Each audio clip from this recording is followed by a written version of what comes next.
we know that actually we're just talking about the Bush era, basically, and how that was one of the worst eras in American history.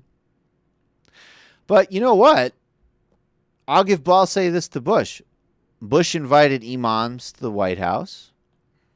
He would make efforts to say this wasn't a war against Islam, although he did say it's a crusade. And then someone was like, dude. And he was like, all right, look, we get to bomb people? All right, fine. It's not a crusade. We're going to do the same thing anyway, so I don't care. But the point is that he tried to not be a total bigot towards Muslims. And the rest Just because I'm killing them doesn't mean I don't like them. I mean, we can't have an old Duels non-alcoholic beer together. You people don't drink, right? Neither do I. I'm in recovery. Anymore. I'm in recovery, and you have a sucky religion, but it doesn't mean we can't share the same non-alcoholic beer. So anyways. Now let me beat you in bike race. Yeah. Oh, I'm sorry, you got no legs. Hey, look, I don't soften up on the troops. I'm not going to soften up on you. Come on now, baby. All right.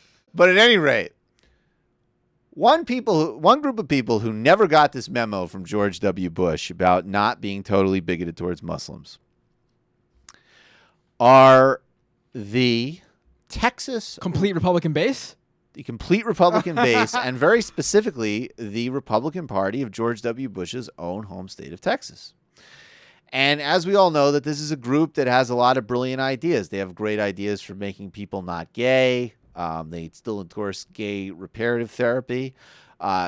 Governor Rick Perry came out the other day and was just like, come on, man. Choose not to drink and choose not to be gay. I do it every day. Oh, wait, did I say that out loud? My bad. So, that's the Texas Republican Party. They are unreconstructed, homophobic, sexist,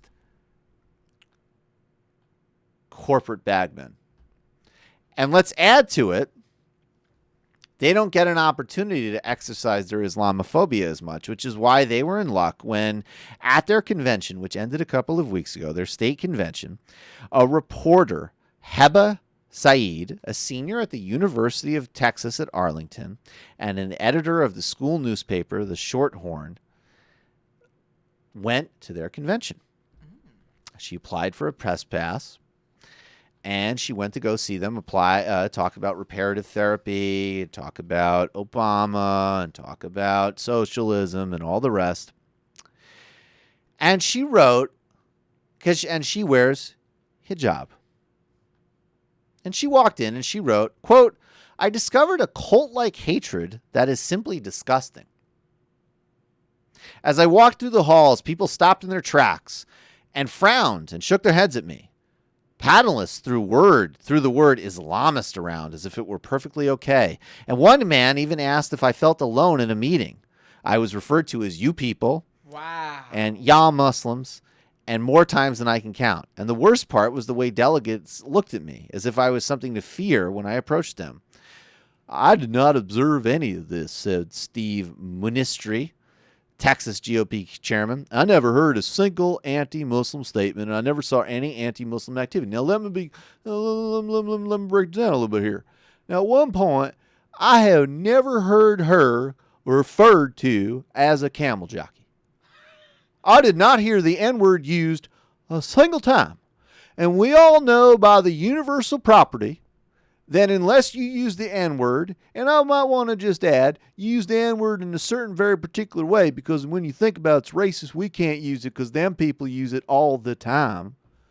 But we know that unless you use the N-word in the right way and it's mean, and you ain't got permission to use it, even though it's a double standard, that nothing you could say could possibly be racist. So when I saw this young lady approaching me, I said, Lord, please, I hope it's not my day to die. Don't detonate your suicide vest here, young lady. I know what y'all Muslims are like.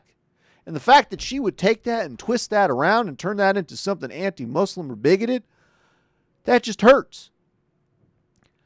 Also, lad, I never called her a raghead other than as a description, because ain't that what she got on her head?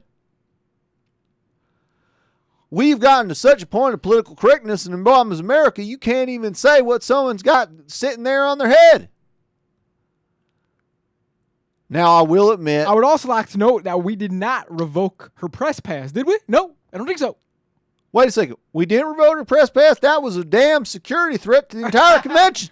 That was actually a flaw in the system. We meant to do that, but we'll use it for our benefit now that we know we didn't. I said, look, we don't want Muslim terrorists here, but we don't say Muslim terrorists can't be here.